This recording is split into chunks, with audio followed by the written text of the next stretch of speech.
Pull up a world map. Zoom in. Greenland, a blinding sheet of white, like a freezer left unplugged for 3 days. Right next to it sits Iceland green, dotted with pastures. Hot springs, steaming like a natural spa. Does something feel off? If history ever had a typo, this would be a top contender.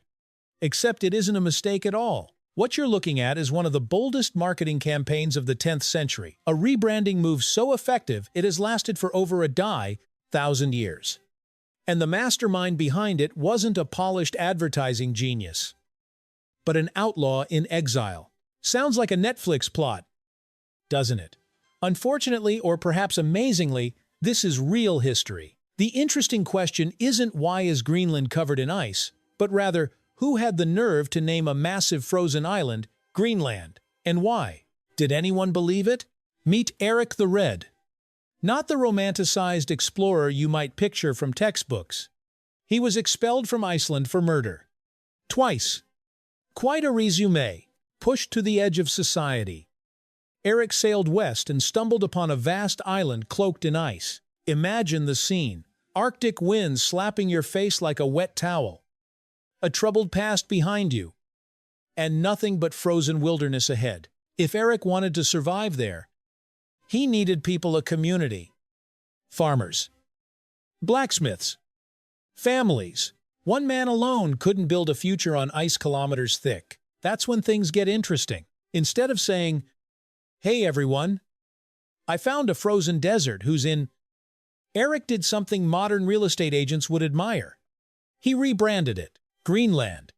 Just one word, green, and your brain instantly paints pictures of grasslands, livestock, and gentle summers.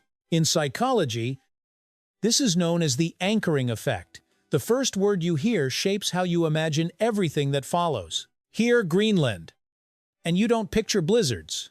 You picture opportunity. But was Greenland actually green? A little? Yes.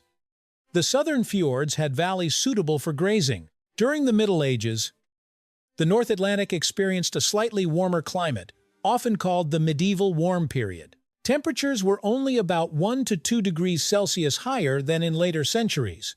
Sounds small, right? Yet in a subarctic environment, a single degree can mean the difference between frozen soil and growing grass. Eric wasn't entirely lying.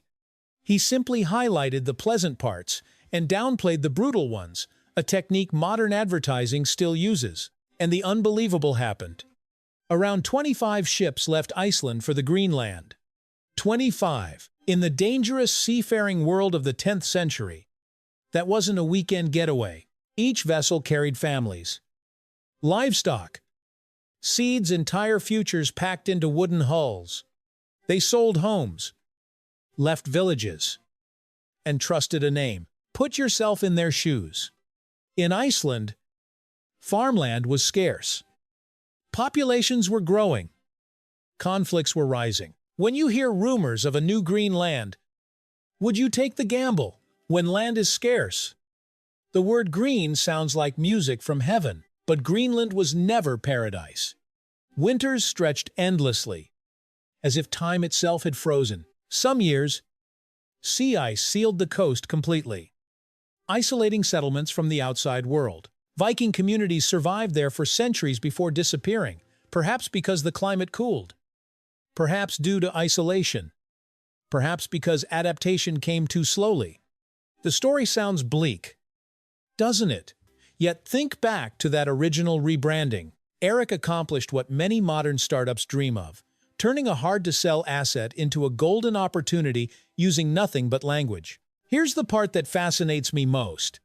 We laugh at the irony of a frozen place called Greenland, but have you ever bought a bottle labeled pure, natural, or eco without reading the fine print? Our brains love positive keywords. They trigger dopamine, the neurotransmitter that fuels excitement and hope. For Vikings, hearing green meant food, livestock, survival for their children. For us today, hearing organic suggests health and safety. We're not as different from them as we like to believe. Eric the Red didn't hold an MBA. He had survival instinct.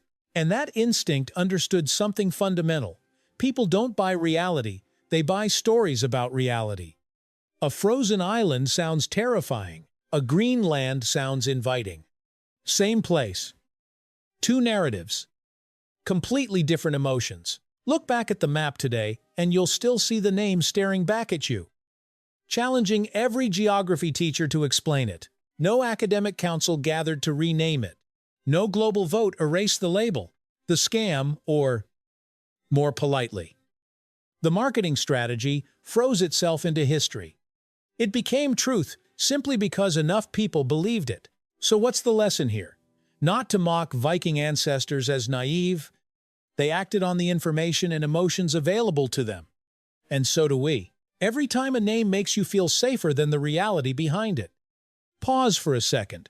Ask yourself, am I seeing the real Greenland or just the Greenland inside my head? And if one day you see someone selling desert land under the name Paradise Valley, don't laugh too quickly. Remember that more than 1,000 years ago, 25 ships set sail because of a single word.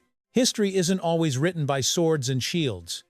Sometimes, it's written by the power of naming. If this story makes you look at maps with a bit more skepticism, maybe next time we can explore another country wrapped in an even bolder narrative. Who knows, perhaps the entire world is one giant marketing campaign we're all living inside.